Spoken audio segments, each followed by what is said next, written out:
Hello everyone, welcome to my channel English Literature with Sumi.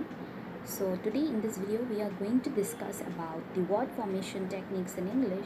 I will be discussing 10 methods through which word formation takes place in English. I will be discussing each method separately with examples. So let's get started. So before starting off the 10 processes or methods through which word formation takes place in English, let us first see what are the factors that leads to the development of English language or any other language for that matter. So these factors include the history or background of English language or literature. These are not only applicable to English language, but they are applicable to any other language in this world. So firstly is the history or background of English language or literature. Then we are dealing with the growth of vocabulary or word formation. This is the most important factor leading to the development of any language. Then the evolution of a standard version of the language. Idiom and metaphor used in the language and the foreign contribution. These are the factors that lead to the development of any language. Now today in this lecture we are only discussing about the growth of vocabulary, how the growth of vocabulary took place in the English language and the various processes of word formation. So before starting the process, let me highlight a few points. So the Oxford Dictionary, it records over 400,000 words. And every year it renews its vocabulary limit and it adds a few thousand words every new year. Then Johnson's Dictionary, which was published in 1755, it records 48,000 words. Now Samuel Johnson is not only a writer, prose writer as such, but he was also a lexicographer, one who writes dictionaries, and so his contribution is also remarkable in the growth of vocabulary. Now the difference, as you can see in number, that is Oxford Dictionary 400,000 and Johnson's Dictionary 48,000. This difference is because of two factors. Firstly, Samuel Johnson, he had to rely mainly upon his own researches and his extensive reading. He do not have any editorial help as such. But secondly, the Oxford Dictionary includes a number of academic and technical terms which can scarcely be called part of English language. Now because of that, Oxford Dictionary not only records terms relating to English language, and so its vocabulary increases as such. Then we have Shakespeare. Shakespeare, he used in his writings 20,000 words and Milton 8,000. Now let us come to a normal educated person. You and I, a normal educated person, we have a vocabulary of about 25,000, but we normally use 4,000 or 5,000 words for daily use. This is because we do not know where to put the exact words in our sentences or in our speech. So now let us come to the processes. Today I will be discussing about 10 different methods through which word formation take place in English language. First is imitation or onomatopoeia. The second is by adding suffixes or prefixes. Thirdly, by abbreviation. Fourthly, by portmanteau words. Fifthly, by words from initials. Sixth, false etymology. Seventh is through combination. Eighth is through deliberate coinages. And ninth is through older words given new meaning. And last but not the least are the slang terms. So let's start the first process, that is imitation or onomatopoeia. Now what I will do is that I will first tell us about basic few factors about that process, and then I will move on to the examples. So in onomatopoeia, one of the oldest and crudest methods, it is one of the oldest and crudest methods used for word formation. Words describing some kind of sound are imitative in character. Examples of this process are bang, pop, buzz, click, whiz, hiss, etc. Suppose the example we give is about the cuckoo. His sound is clearly distinctive of its name and other words like slither, fly, flee, flash, stop, stable, steadfast, whistle, etc. Now slither. When we take the example of the word slither, it suggests a slippery suggestion because of its word itself.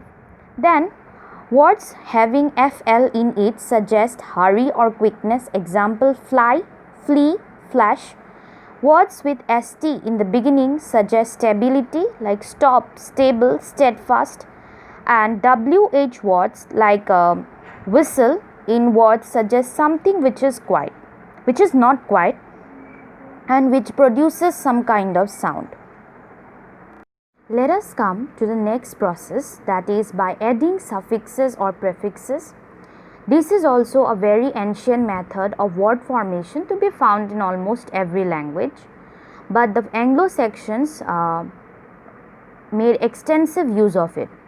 Suffix is used after the word and prefix is usually used before the word. So first let us see by adding suffixes.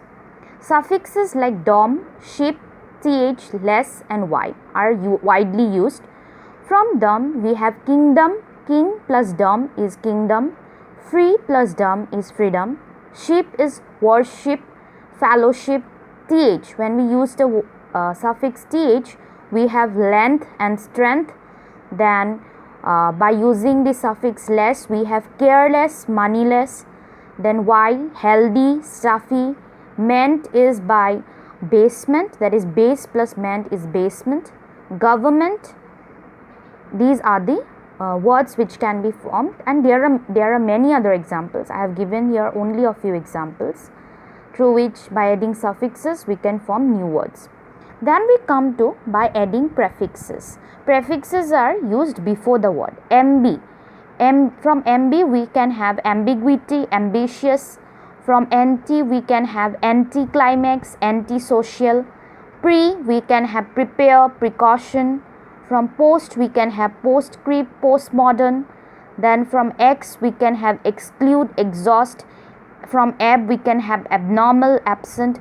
Now these words we will find that these are all familiar to us because we use it in our daily conversation and in our daily uses. Now prefixes. One important factor to note here is that prefixes are more extensively used than the suffixes. Then let us come to the third method, which is by abbreviation. This is one of the easiest methods of word formation.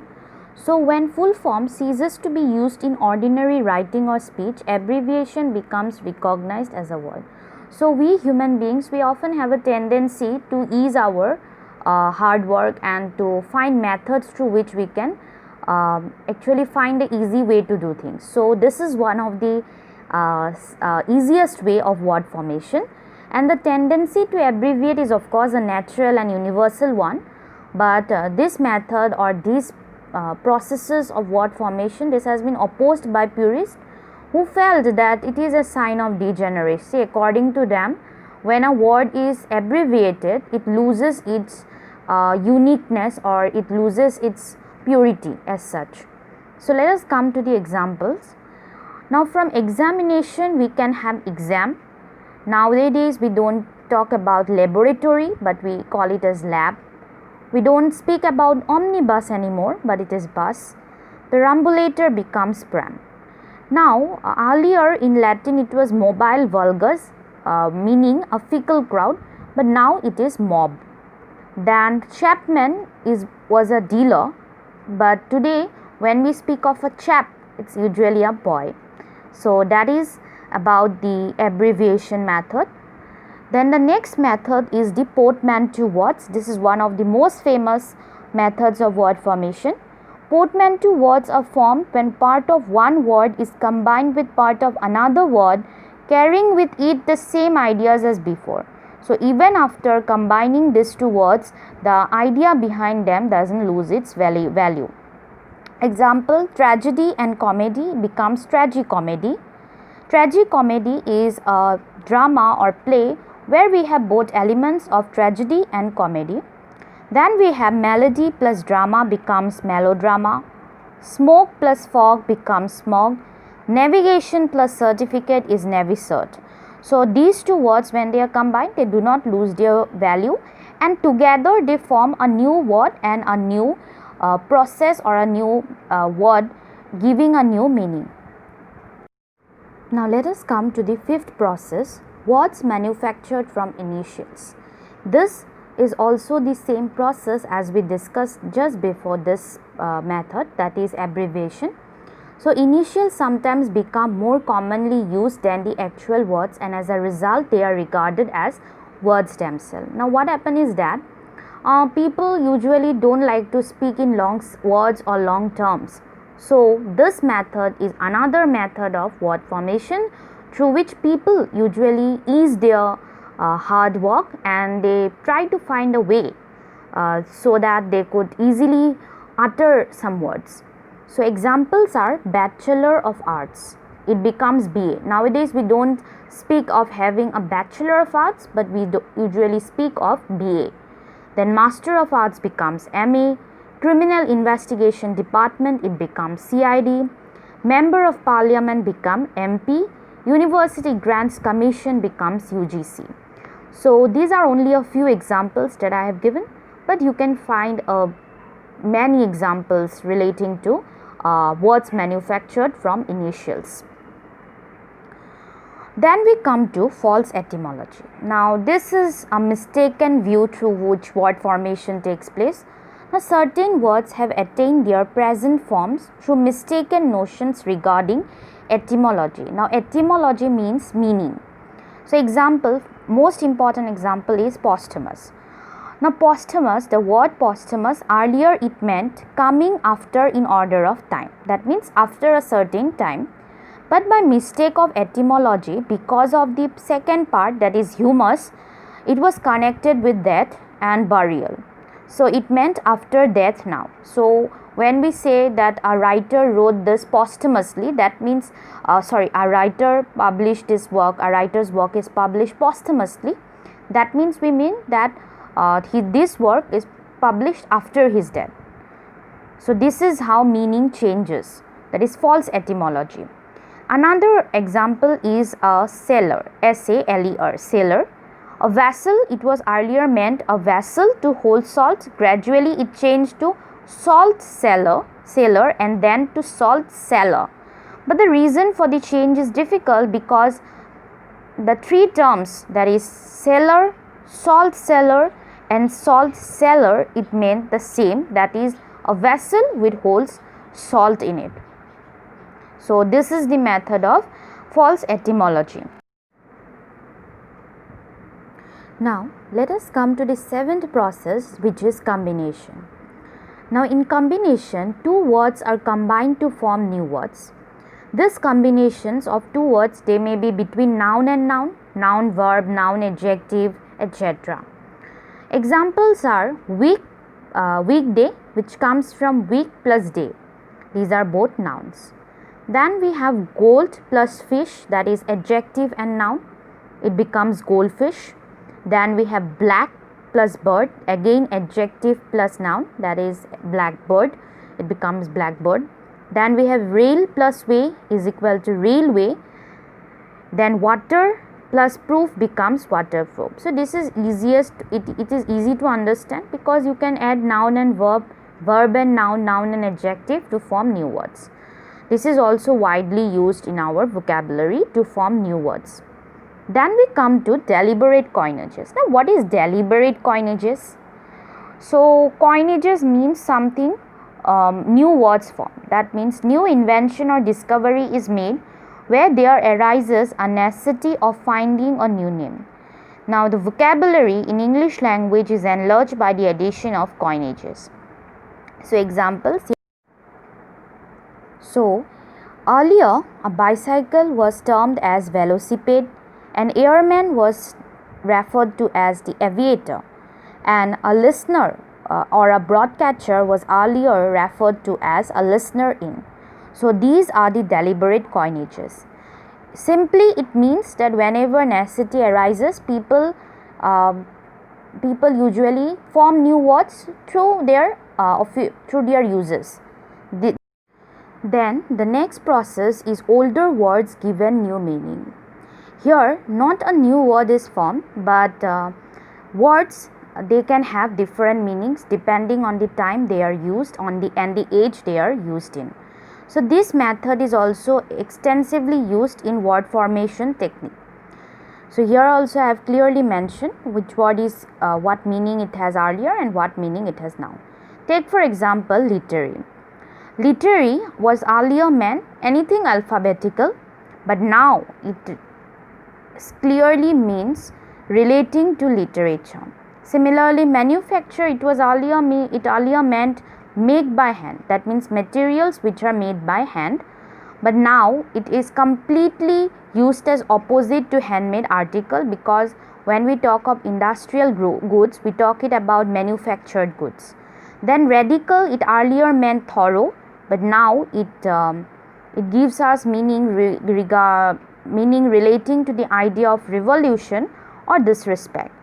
Board can also have various meanings. Now when we say board, we usually speak of blackboard, whiteboard, digital board, then board meetings, to board a plane, to board an aeroplane, to board a train. So it can have various meanings. So this means that older words which were earlier used as something else, meaning something else, it can now be changed into a word which is completely different from that meaning. Then we come to the last method of word formation, that is slang terms. So terms having bad meaning with the lapse of time come to be accepted into the vocabulary as good English. Now here bad terms, I don't mean that terms which are vulgar or as such, but terms which have a evil significance or which are not usually used at that time. A number of dictionaries of slang were also published, like a dictionary of the canting crew published in 1700 and a new canting dictionary 1725 was published. Then the example. So when we speak of bet today, we usually take it lightly. That means I am betting that you will lose or I am betting that you will win. But usually it means a wager. Then fun. When we say we are having fun, we usually take it as having enjoyment or having some fun with our friends, but it earlier meant a slippery trick. Pinch. Nowadays when we give new pinch to anyone because they are wearing something new, earlier it meant to steal. So a completely different meanings. Lick. Lick means we lick something or the dog licked a plate or any such thing, but earlier it meant to beat. Similarly, pluck was earlier meant courage. Simper means smile. Trip is a short voyage. Chap, a dealer in stolen goods, etc. So these are the examples of slang terms which we normally use today, but earlier it was regarded as bad words. So that's all for today. Hope to see you in my next video. And if you are new to this channel, don't forget to subscribe to my channel, English Literature with Sumi. So if you like this video, do not forget to like, comment and share this video with your friends and near and dear ones.